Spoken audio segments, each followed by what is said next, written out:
परम स्नेही साहित्यान्वेषी सुधीजनों, भाषा, साहित्य और संस्कृति के परिष्करण और संवर्धन के प्रति समर्पित संस्थान सिंहभूम जिला हिंदी साहित्य सम्मेलन के यूट्यूब चैनल तुलसी भवन जमशेदपुर से जुड़ने पर मैं ब्रजेंद्रनाथ आपका हार्दिक अभिनंदन करता हूं, स्वागत करता हूं। आप इस चैनल पर तुलसी भवन द्वारा आयोजित कार्यक्रमों का ऑडियो वीडियो का प्रस्तुतिकरण देखते रहे हैं। कार्यक्रमों के यूट्यूब पर प्रकाशित करने का विचार तुलसी भवन के युवा, ऊर्जावान, राष्ट्रीय मूल्यों के प्रबल पक्षधर आदरणीय प्रसेनजीत तिवारी जी की परिकल्पना का प्रतिफल है। डॉक्टर नर्मदेश्वर पांडे जी की प्रथम पुण्यतिथि 28 मार्च को उनके संस्मरणों पर आधारित पुस्तक स्मृति अर्घ का लोकार्पण और उसके प्रति प्रबुद्ध जनों द्वारा सुनाए गए संस्मरणों का 2 भाग आप देख चुके हैं। उसी कड़ी में प्रस्तुत है यह तीसरा भाग। प्रसेनजीत तिवारी जी ने मंच का संचालन किया, उन्हें आप मंच संचालन करते हुए देख रहे हैं।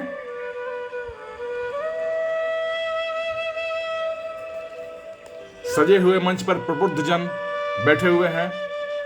यह अखबार की क्लिपिंग है जिसमें समाचार प्रकाशित हुआ था।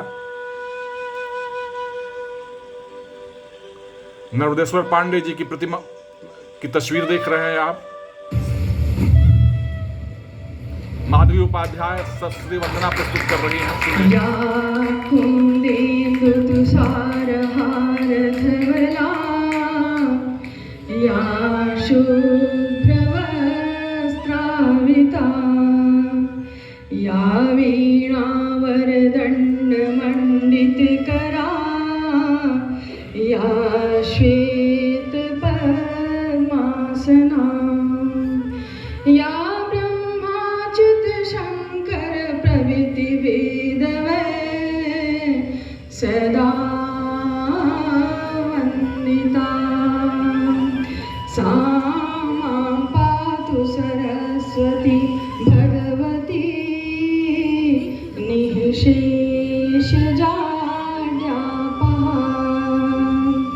शुक्लां ब्रह्म विचार सार परमाज्ञां जगत व्यापिनीं, वीणा पुस्तक धारिणीं अभयदां जाड्यान्धकारापहां, हस्ते स्फटिक मालिकां च दधतीं, पद्मासने संस्थितां वन्दे तां परमेश्वरीं भगवतीं बुद्धिप्रदां शारदां, बुद्धिप्रदां शारदां। जय शारदा।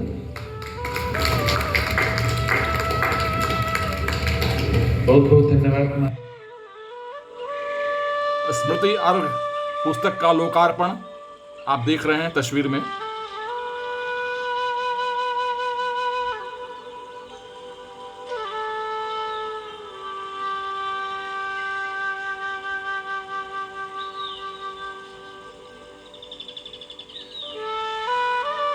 जिस व्यक्ति का श्रद्धांजलि अर्पित करने के लिए जुटे हुए हैं और इनको वो 1 साल आज पूरा हो रहा है, उस व्यक्ति के विषय में हमारे महान साहित्यकार दिनेश्वर प्रसाद दिनेश जी और दुनिया जी ने बता दिया। अब इसके आगे कुछ बताने की जगह ही नहीं बच रही है और क्या बोला जाए।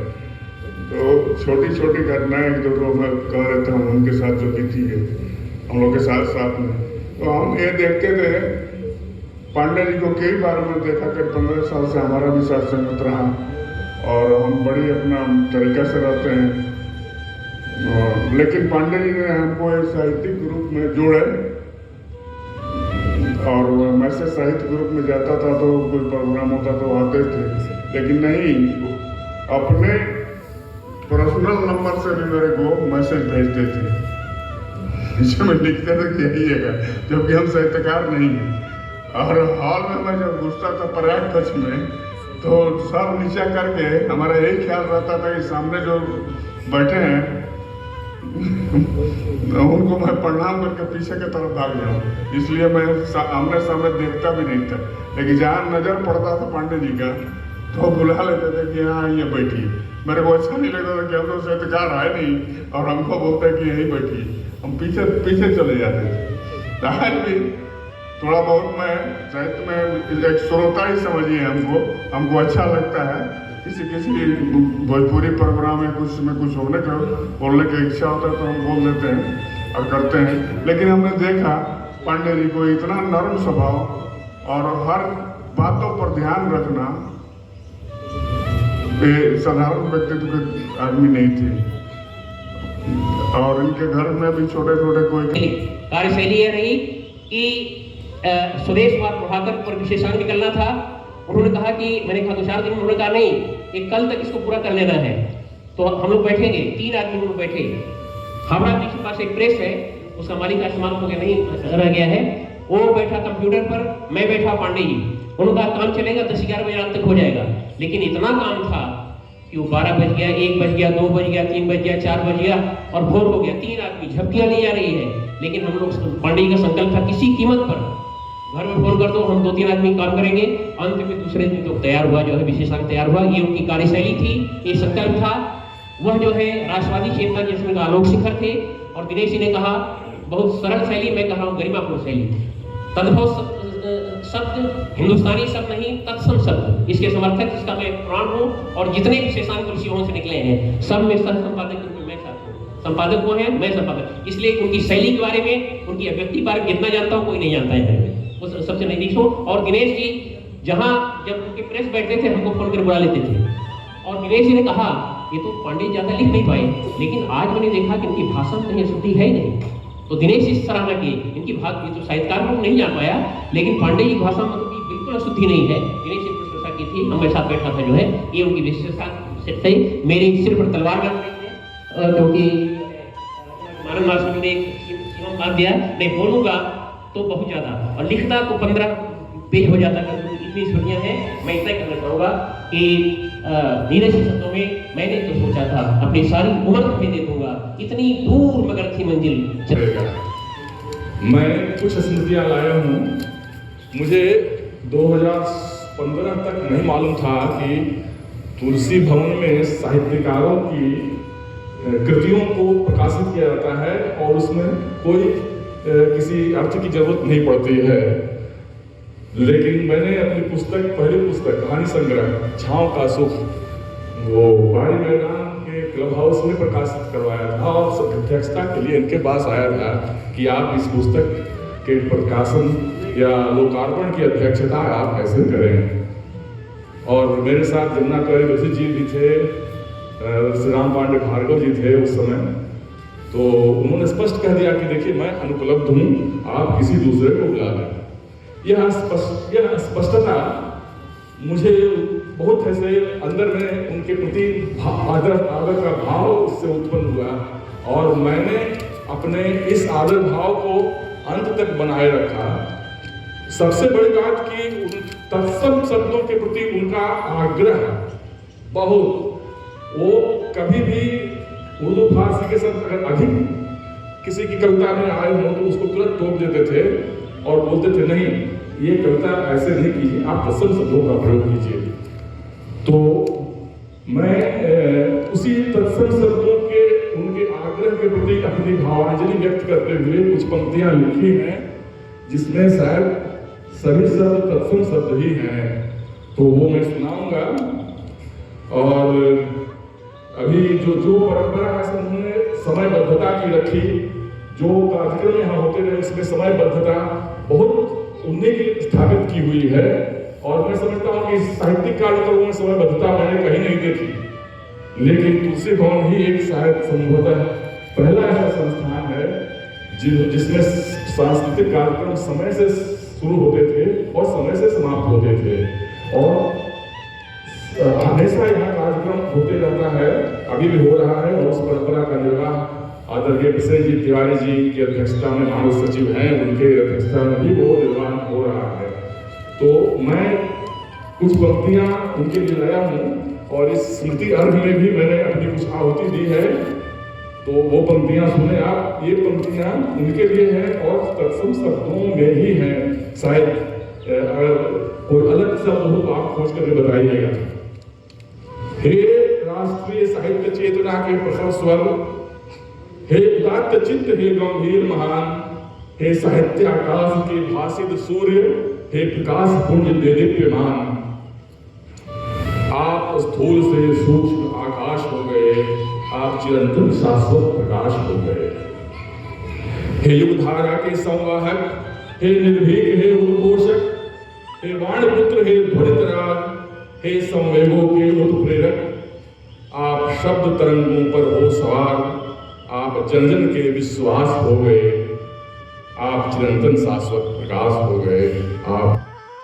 आप ब्रजेंद्र नाथ मिश्र जी के संस्मरणों को सुन रहे हैं।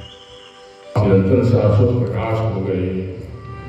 हे तुलसी साहित्य के प्रबल प्रचारक, हे मानसवाणी के प्रतिमान, हे तत्सम शब्दों के प्रयोग के आग्रही, हे मध्याह्न भास्कर जाज्वल्यमान, आप कठोर अनुशासन के पालक, आप सर्व शक्ति समास हो गए, आप चिरंतन शाश्वत प्रकाश हो गए, आप चिरंतन शाश्वत प्रकाश हो गए।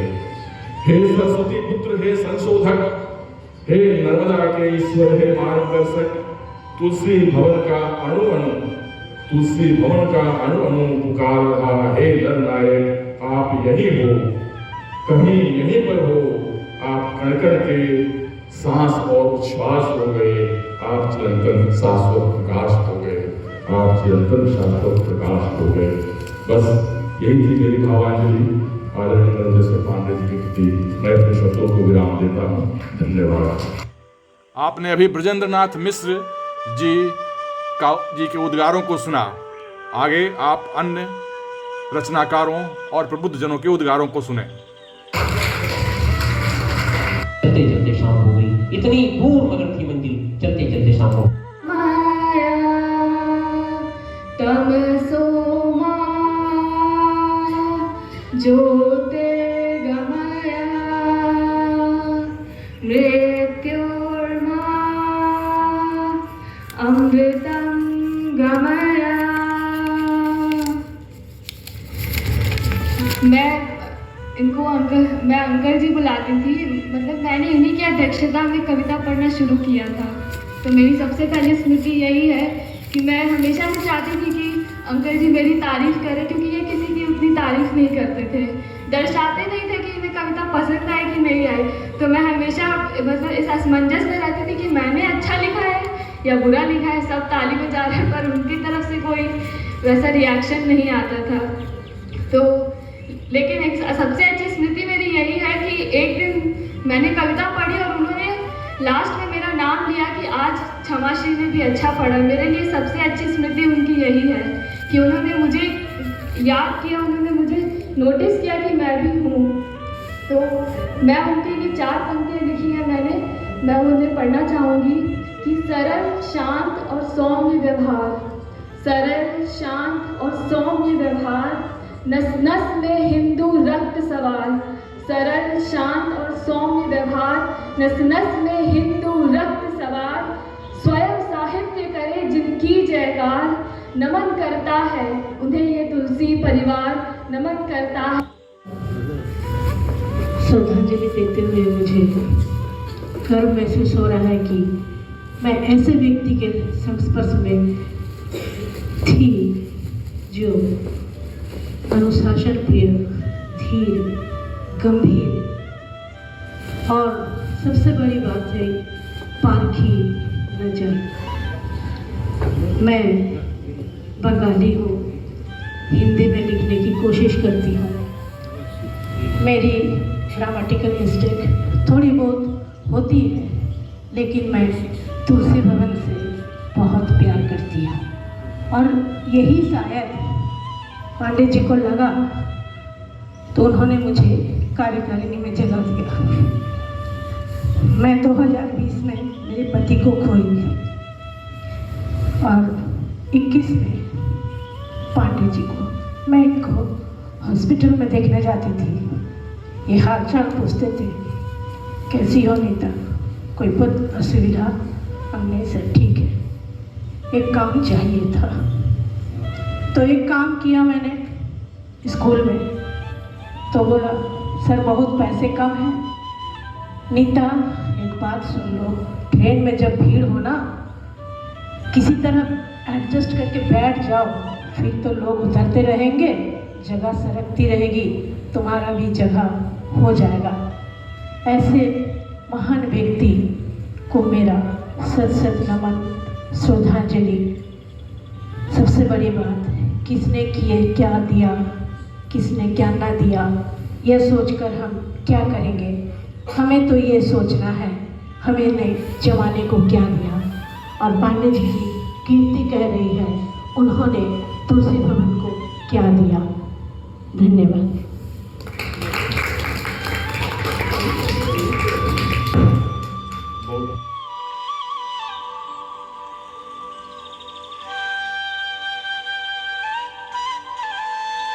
तो 3 साल में भी अनेकों याद आती हैं, अनेकों बातें आती हैं, अनेकों स्मृतियाँ चेहरे के सामने से निकलती हैं, किंतु एक स्मृति मुझे याद आती है जो अभी भी हृदय को रसिक्त कर जाती है। वो स्मृति यह है कि हर वर्ष की भांति 3 वर्ष पूर्व लीटी पार्टी का आयोजन चल रहा था और सांस्कृतिक कार्यक्रम साथ में चल रहा था। आगे की पंक्ति में चाचा जी बैठे हुए थे और पीछे की पंक्तियों में हम और वीणा दी बैठे हुए थे और भी बहुत लोग थे। तो काफ़ी लेट हो गया था और लीटी पार्टी प्रारंभ करने का उन्होंने आदेश दे दिया था कि प्रारंभ किया जाए क्योंकि लेट हो जाएगा। और हम लोग व्यस्त थे कार्यक्रम देखने में। तब तक अचानक चाचा जी मुड़कर बोलते हैं, उठिए आप सब उठिए, जाइए जल्दी से खा लीजिए, आप लोगों को लेट होगी। और एकदम मैं अवाक होकर देखती रह गई चाचा जी को। उन्होंने जी चाचा जी चलते हैं। और कार्यक्रम को छोड़ते हुए हम लोगों ने लीटी को रुक करके और लीटी खाना प्रारंभ किया। और दूसरी बात, उनकी सबसे प्रमुख बात यह थी कि वे स्त्रियों को बहुत सम्मान देते थे, बहुत ज़्यादा, चाहे वो उम्र से बड़ी हों, चाहे समकक्ष या समकक्ष हों या उनसे छोटी, जैसे हम बेटियों के, हम लोग बेटियों की भांति थे उनके, फिर भी वे आप ही उनका संबोधन रहता था सदैव। आप उठिए, आप करिए, आप कीजिए। तो ये जो उनका जो स्वभाव था ना, बहुत आकर्षित करता था हम लोगों को, और ये बातें हमेशा याद रहेगी। इसी के साथ हम उनको सादर श्रद्धांजलि अर्पित करते हैं। धन्यवाद। बजती रहती है, ऐसे व्यक्तित्व को नमन करती हूँ। सामान्यतः हम जब बात करते हैं, किसी व्यक्ति की प्रशंसा करते हैं, तो वो हम प्रत्यक्ष रूप से करते हैं, अक्सर ऐसा ही होता है। परंतु एक ऐसा व्यक्तित्व जिनकी यश गाथा मरणोपरांत कही जाए, निसंदेह वो व्यक्ति कोई साधारण व्यक्ति तो नहीं रहा होगा। डॉक्टर नर्मदेश्वर पांडे, जो साहित्य से भी साहित्य के स्तंभ जाने वाले, उनकी जीवन यात्रा की चर्चा आज इस सभागार में विद्वत जनों के द्वारा अपने आप में किसी व्यक्तित्व की यश गाथा बनकर रह गई है। मुझे याद है कि जब हम सभी नौसिखिए साहित्यकार हिंदी भाषा के वर्णाक्षर को ग्रहण करने के लिए मासिक कार्यक्रम जैसे काव्य कलश और कथा मंजरी में शामिल होने आया करते थे, तो हमने सीखा उनसे अनुशासन का पहला अक्षर अ। अनुशासन किसे कहते हैं और समय का पाबंद। और अभी तो कई हमारे साहित्य सेवियों ने कहा है कि वो बहुत कम मृदुभाषी थे, बहुत कम बोलते थे, और जब कम बोलते थे, गंभीर व्यक्तित्व के थे, तो ऐसा लगता था कि पता नहीं कभी हंसते भी हैं या नहीं।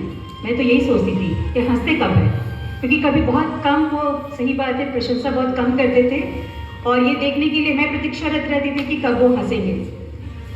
वास्तव में वो क्या चीज़ और क्या समय, इन सब का काफ़ी वो इन बिंदुओं पर अपने फोकस रहे हैं, और संस्था को अग्रिम पंक्ति में स्थापित करने के लिए उन्होंने जो कर्म किया, जो अपनी कृति की, उन्हें आज स्मरण करते हुए उनको नमन करते हैं। उनके प्रथम पुण्यतिथि पर शत नमन करते हुए उन्हें सच्ची श्रद्धांजलि देती हूँ। ओम शांति, ओम शांति, ओम शांति। जी को अपनी श्रद्धा सुमन उनके चरणों में अर्पित करती हूँ। बहुत कम समय ही उनके सानिध्य रहने का अवसर मिला, किंतु इस अल्प समय में ही जो आप निवेदिता श्रीवास्तव जी को सुन रहे हैं। अनुभव हुआ वो मेरा मार्ग प्रशस्त करने में सहायक है। धीर गंभीर उनका व्यक्तित्व, अनुशासन प्रिय, समय के पाबंद थे, सभी हमारे लिए अनुकरणीय हैं। वर्षों पहले जो बीज उन्होंने डाला था, आज हम उनके फलते फूलते उन्हें देख रहे हैं। उनके मार्गदर्शन से आज इस तुलसी भवन की शाखाओं को हम लहलहाते हुए देख रहे हैं। उदाहरण स्वरूप यहाँ सभागार में उपस्थित सभी सदस्य बंधु बांधव, इसमें हमारे मानद सचिव आदरणीय प्रसेनजीत तिवारी जी, डॉक्टर अजय ओझा, डॉक्टर यमुनानंद तिवारी जी और भी सभी हमारे वरिष्ठ महानुभावों, उनके सपनों को साकार करने एवं नियमावली को समृद्ध करने में महत्वपूर्ण भूमिका निभा रहे हैं। मैं इन्हें भी अभिनंदन करती हूँ और वंदन करती हूँ और हम हमेशा उनके दिखाए हुए मार्ग पे चलने की कोशिश करते रहें। यही उनके प्रति सच्ची श्रद्धांजलि है। तो हर पल याद कर रहे हैं।